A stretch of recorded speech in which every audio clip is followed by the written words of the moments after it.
A 10-year-old boy sat cross-legged on the frozen ground behind a banquet hall in downtown Toronto, pressing both palms flat against the snow as if the cold might quiet something roaring inside his head. Through the floor-to-ceiling windows behind him, 200 guests in evening wear clinked glasses, shook hands and laughed at jokes they would not remember by morning. Inside, a string quartet played Handel. A 6-tier cake shaped like a human heart sat on a marble pedestal near the stage. Banners reading, "Celebrating a Decade of Surgical Excellence," hung from the ceiling in gold and white. It was by every measurable standard a perfect evening, but the boy whose father the evening honored was outside, alone, rocking gently back and forth, humming a melody only he could hear, trying to disappear. His name was Caleb, and the man inside accepting his 10th consecutive Surgical Innovation Award was Dr. Marcus Ellison, 44 years old, Chief of Pediatric Cardiac Surgery at Toronto General Hospital, and the only parent Caleb had left. Before we continue, if you believe that real connection matters more than achievement, if you think small gestures of kindness still have the power to change someone's life, please like this video, leave a comment telling us where you're watching from today, share this story with someone who might need it, and subscribe to Resilience Tales so you never miss a story that stays with you long after it ends. Marcus Ellison had not always been a man who overlooked his son. There had been a time not so long ago when evenings meant building elaborate Lego structures on the living room floor while jazz played softly from the kitchen speaker. A time when Saturday mornings were reserved for walking along the Scarborough Bluffs. Caleb perched on Marcus's shoulders, pointing at gulls and whispering their names as though sharing secrets with the sky. A time when bedtime stories lasted 90 minutes because Caleb insisted on hearing every page twice and Marcus never once rushed him. That was before Nadia. Before losing her, Nadia Ellison had been a speech-language pathologist specializing in pediatric autism. She understood Caleb in ways that sometimes felt almost supernatural. She could read the tilt of his head, the rhythm of his stimming, the precise pitch of his hum, and know whether he was curious, anxious, joyful, or approaching a meltdown. She built routines that made the world navigable for him. She taught Marcus how to speak Caleb's language, not through words alone, but through patience, through texture, through the steady, predictable architecture of days that never ambushed him with surprise. And, on a Tuesday morning in February 3 years ago, Nadia was cycling to her clinic on Bloor Street, when a delivery truck turned right without checking the bike lane. She died at the scene. Caleb was 7. In the weeks that followed, Marcus did not fall apart visibly. He was a surgeon. He had been trained to function under crisis, to compartmentalize, to keep his hands steady while everything else shook. He returned to the operating room within 10 days. Colleagues admired his resilience. Hospital administration praised his dedication. Articles in the Globe and Mail called him the surgeon who never stops. Nobody used the word avoidance, but that is precisely what it was. Marcus could not sit in the quiet of his Rosedale home without hearing Nadia's voice echo off every surface. Not watch Caleb rock himself to sleep without remembering how Nadia would lie beside him, matching his rhythm until their breathing synchronized and the rocking slowed and sleep came without struggle. Every corner of domestic life contained a ghost. So Marcus did what surgeons do. He cut the problem out. He filled every waking hour with work. He hired a live-in caregiver named Mrs. Chen, a kind and competent woman from Richmond Hill, who followed Nadia's routines diligently. He enrolled Caleb in the finest behavioral therapy programs in Ontario. He upgraded every piece of adaptive equipment in the house. He poured resources, substantial ones, into making sure Caleb had the best possible support structure. What Marcus failed to provide, because providing it required the one thing he could not face, was himself. Tonight's gala was a perfect illustration. The hospital foundation had planned this celebration for months. Marcus was receiving the Raymond Chen Award for Innovation in Pediatric Surgery, the most prestigious honor the hospital offered. 300 invitations had gone out. The guest list included surgeons from Johns Hopkins and the Mayo Clinic, 2 provincial cabinet ministers, the president of the Canadian Medical Association, and a documentary crew filming a profile for CBC's The National. Marcus had brought Caleb because Mrs. Chen was visiting family in Vancouver, because the backup caregiver had called in sick, and because, in a rare moment of guilt-fueled optimism, Marcus had convinced himself it would be good for Caleb to see his father honored. He had imagined Caleb sitting at their reserved table, maybe drawing quietly, maybe watching the speeches, maybe even feeling something like pride. What Marcus had not imagined, because imagining it would require understanding his son's inner world rather than merely managing it, was the noise. The banquet hall held 300 people, generating a wall of overlapping conversation. Add the string quartet, the PA system, the clinking of cutlery and crystal, the sharp bursts of laughter, and the unpredictable movements of strangers brushing past, and the room became, for a child like Caleb, something close to warfare on the senses. Caleb had lasted 11 minutes. For those 11 minutes he sat at table 1, the head table, directly beside Marcus's empty chair because Marcus was already working the room, shaking hands, accepting congratulations, posing for photographs. Caleb pressed his noise-canceling headphones tight against his ears and stared at the tablecloth, tracing the embroidered pattern with one fingertip. A server accidentally dropped a tray of glasses behind him. The crash bypassed every coping mechanism Nadia had ever built, and Caleb bolted. He found the service exit. He pushed through the heavy door into the loading area behind the building. He sat down in the snow and he stayed there. Nobody noticed. Not Marcus, who was at that moment standing at a podium delivering a speech about the importance of compassionate care in modern medicine. Irony would strike him later, and it would strike hard. Not the event coordinator, who was managing lighting cues and dessert timing. Not the table hosts, who assumed the boy had gone to the washroom with a parent. The only person in that building of 300 accomplished, educated, well-intentioned adults who noticed that a child was missing was a woman named Gloria Santos. Gloria was 61 years old. She had worked as a custodial staff member at Toronto General for 14 years. Before that, she had cleaned offices at a law firm on Bay Street for 12 years. Before that, she had cleaned hotel rooms at the Fairmont Royal York for 8 years. Gloria Santos had spent 34 years making invisible labor look effortless. She was not on the guest list tonight. She was not even supposed to be at the gala. Her job was the post-event cleanup, and she had arrived early to prepare her cart and check the supply closet. She had been restocking paper towels in the service corridor when she heard the loading dock door open and close. She stepped around the corner and saw Caleb sitting on the concrete, snow accumulating on his shoulders, his body rocking, his eyes squeezed shut. Gloria did not rush toward him. She did not call out. She did not immediately reach for her phone to alert someone. She recognized something in his posture, in the self-soothing rhythm, in the way his fingers pressed into the cold ground as if searching for something solid enough to anchor him. She recognized it because she had raised someone who moved through the world the same way. Gloria's grandson, Mateo, was 15 now, living with his mother in Brampton. He had been diagnosed with autism at 3. Gloria had spent more than a decade learning how to enter his world without forcing him out of it. She knew that the worst thing you could do for a child in sensory overload was add more stimuli. No sudden approach, no loud greeting, no demand for eye contact, no questions, so Gloria did the only thing that mattered. She sat down. Not beside Caleb, not facing him. She lowered herself onto an upturned milk crate about 2 meters to his left, at the edge of his peripheral vision, close enough to be seen if he chose to look, far enough to not be a threat. She placed her hands on her knees.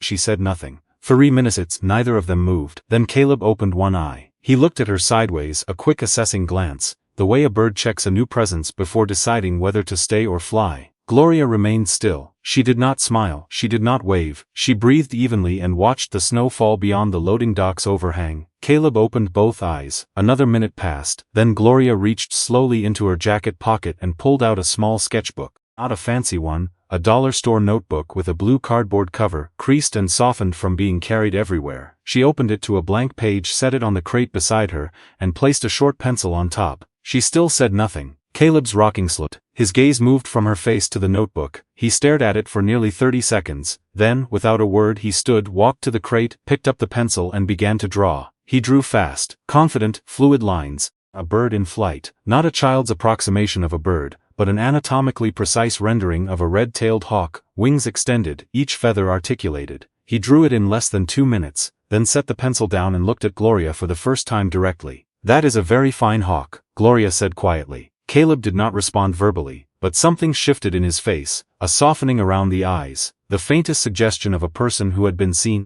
Gloria turned to a page in her own notebook. On it was a drawing Mateo had done years ago, a whale breaching an ocean surface done in blue ballpoint pen.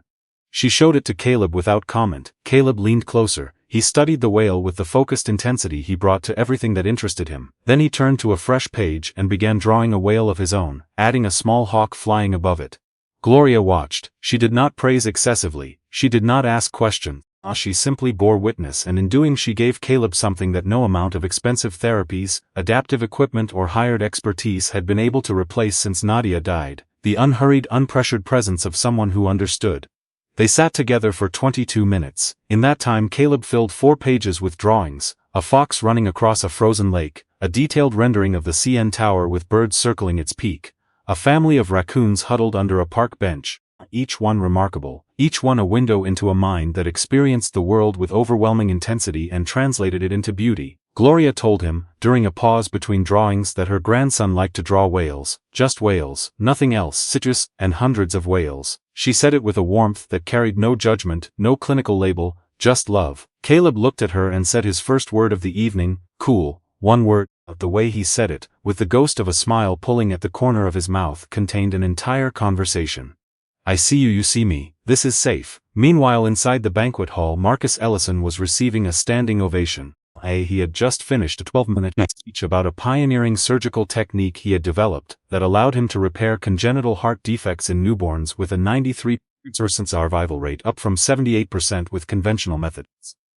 The audience was moved. 2 surgeons from Montreal had tears in their eyes. The CBC producer was already structuring the documentary's narrative arc. Marcus returned to table 1 feeling, for the first time in months, something approaching satisfaction. Then he looked at Caleb's empty chair, his blood went cold. He scanned the room, he checked the washroom, he found the event coordinator, he checked the washroom again. Within 4 minutes, security staff were quietly searching the building. Within 6 minutes, Marcus was no longer a composed, award-winning surgeon. He was a father ripping through hallways calling his son's name, the award still clutched forgotten in his left hand, terror rewriting every line on his face. A security guard found them at the loading dock. Marcus came through the service door like a man breaching a barricade. He saw Caleb sitting on a milk crate beside an older woman in a custodial uniform, both of them bent over a small notebook, and the collision of relief and confusion stopped him mid-stride. Caleb, he said. Voice cracked. Caleb looked up. He did not run to his father. He did not cry. He held up the notebook and showed Marcus the hawk. Marcus stared at the drawing, then at Gloria, then back at the drawing, then at the snow on his son's jacket, the redness of his ears, the calm in his posture, a calm Marcus had not seen in weeks. He is a gifted artist, Gloria said, not as a compliment to earn favor, as a fact, stated plainly, the way you would note that the sky was clear. Marcus opened his mouth, closed it, opened it again. In operating rooms Marcus Ellison was famously articulate. He could explain the most complex cardiac anomalies with a clarity that made nurses and residents feel confident. But standing on a loading dock in the snow, looking at a custodian who had given his son something he had failed to provide, Marcus Ellison could not find a single adequate word. I should have, he started. He's fine now, Gloria said gently, cutting off the self-reproach before it could build. He just needed quiet, and maybe someone to sit with. That sentence landed somewhere between Marcus's sternum and his spine and stayed there. He knelt in the snow beside Caleb.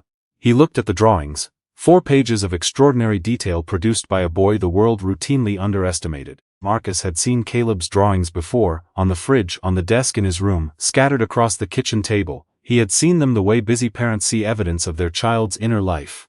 Quickly, peripherally, between phone calls. He had never sat beside his son and actually watched him draw.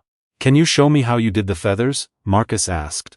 Caleb looked at him with an expression Marcus could not immediately identify. Later, replaying the moment in his mind at 2 in the morning while staring at the ceiling, he would realize it was surprise. His son was surprised that his father wanted to watch him draw. That recognition would hurt worse than any loss Marcus had ever experienced, and he had experienced significant ones. Caleb picked up the pencil and, slowly, deliberately began drawing another hawk. This time he narrated the process, not in full sentences, in fragments, primary feathers first, longest ones, then coverts, shorter, overlap. His voice was low and precise, each word chosen with the care of someone for whom speech was labor, not leisure. Marcus watched. He did not check his phone. He did not glance toward the banquet hall. For the first time in 3 years he gave his son his complete, undivided, unscheduled attention. Gloria quietly stood, tucked her notebook into her pocket and began walking back toward the service corridor. Wait, Marcus said.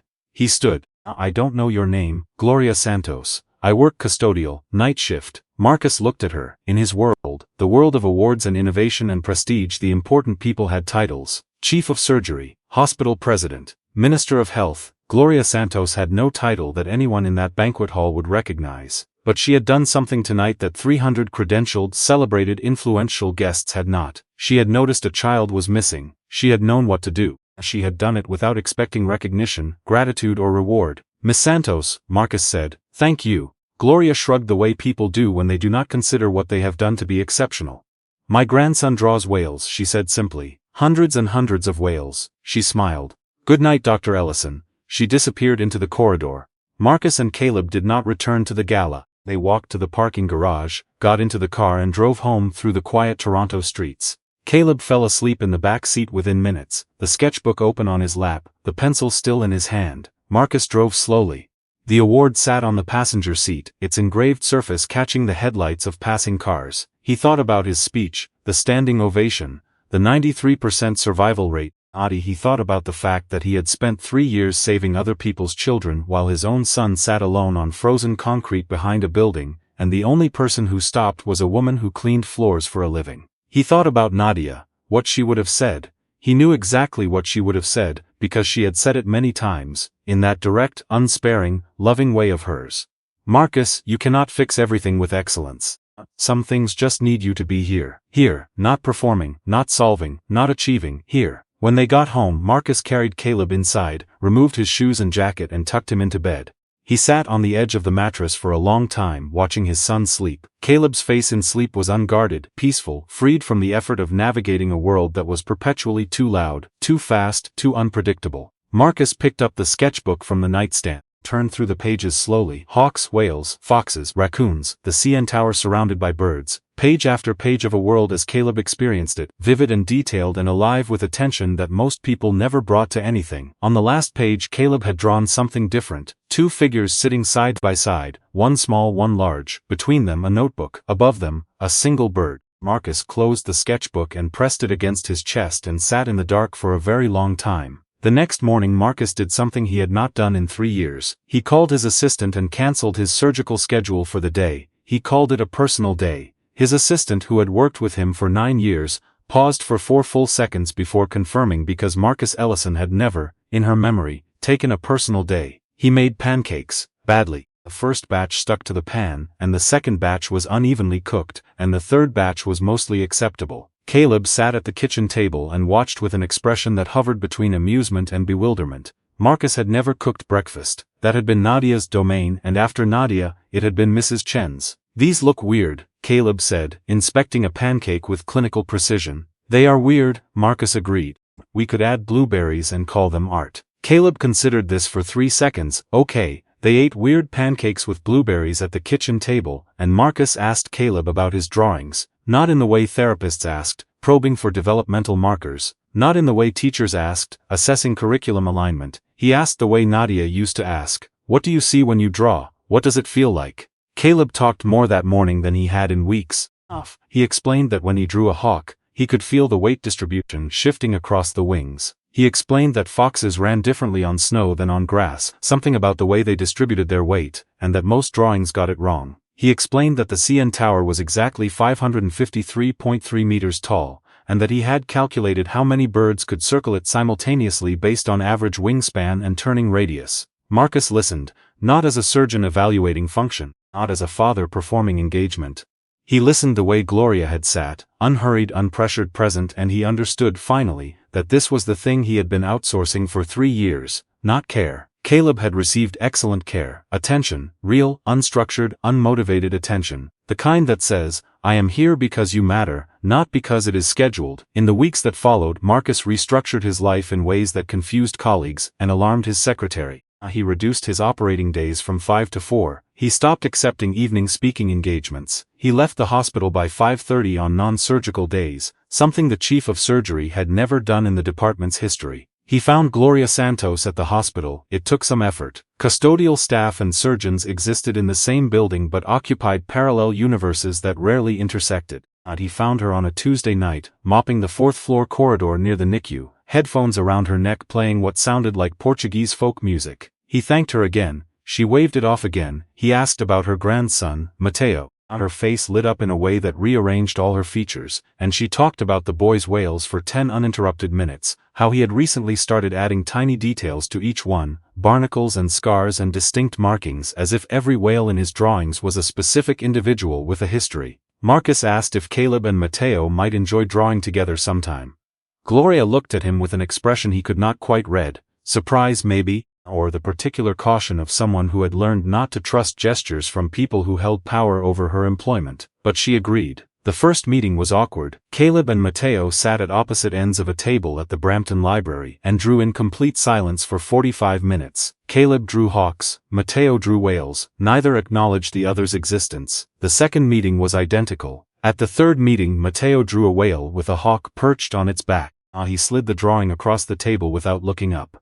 Caleb studied it for a long time, then drew a hawk carrying a small whale in its talons. He slid it back. Gloria, watching from across the room, caught Marcus's eye and smiled. By the fourth meeting, the boys were drawing collaborative murals on butcher paper. Gloria brought from home sprawling underwater sky worlds where hawks dove beneath oceans and whales breached into clouds. They still rarely spoke to each other. They did not need to. They had built a shared language that operated entirely through pencil lines and color choices and the silent, instinctive understanding of two minds that processed the world at a frequency most people could not detect. Marcus began inviting Gloria and Mateo to Sunday dinners. Nothing elaborate. Rotisserie chicken from the grocery store, salad from a bag, rice from a cooker that Mrs. Chen had programmed before leaving each Friday afternoon. The food was unremarkable, the company was not. Gloria brought stories from decades of invisible labor, and Marcus discovered that a woman who cleaned floors had a sharper understanding of human behavior than most psychologists he had consulted. She had spent 34 years watching people when they thought nobody was watching. She knew which surgeons washed their hands thoroughly and which ones rushed. She knew which administrators treated custodial staff as people and which ones treated them as functions. She knew which patients' families would cope and which would collapse, often before the clinical team did. "You learn a lot about people when they think you are furniture," she told Marcus once, and the sentence contained more institutional critique than any board report he had ever read. Marcus also did something that required more courage than any surgical procedure he had ever performed. He called the hospital foundation and asked them to create a sensory-friendly space at all future events. Not a room with beanbags and dim lighting as an afterthought, tucked behind a service corridor. A properly designed, professionally consulted space integrated into the event layout, staffed by trained volunteers, communicated clearly in every invitation. The foundation director was enthusiastic. "What a wonderful initiative, Dr. Ellison. Should we name it after you?" "Name it after the custodial department," Marcus said. There was a pause on the line. "I'm sorry, the custodial department. Notice things the rest of us miss. Name it after them." He also launched a hospital-wide program for autism-inclusive patient experiences, working with behavioral specialists, occupational therapists, and at his insistence custodial and support staff who interacted with patients and families daily but were never included in care protocol discussions. The program was piloted at Toronto General and adopted within the year by 3 other hospitals in the GTA. When the CBC documentary aired, it included the Gala footage, the surgical innovations, the professional accolades, but the segment that generated the most response was a 4-minute sequence filmed in the Brampton Library. 2 boys sitting across from each other, drawing in silence. Hawks and whales, separate worlds merging on paper. Gloria sitting nearby, reading a Portuguese novel, occasionally glancing up with the quiet satisfaction of someone who understood that some bridges are built without blueprints. Caleb, for his part, did not transform into a different child. That is not how autism works, and pretending otherwise would dishonor both Caleb and every family navigating similar terrain. He still experienced sensory overload. He still found social situations exhausting. He still rocked, hummed, and needed routines the way other people need oxygen. But something fundamental shifted in the architecture of his daily life. His father was present, not perfectly, not every moment, but consistently, reliably, in ways that Caleb could predict and trust. Marcus learned to sit with silence. He learned to watch Caleb draw without narrating the experience or trying to turn it into a therapeutic milestone. He learned that how was school was a question Caleb could not answer, because it was too large and too vague, but "did you see any birds at recess" was a question that could unlock 20 minutes of passionate, detailed, beautiful conversation. He learned, slowly and imperfectly, to speak his son's language.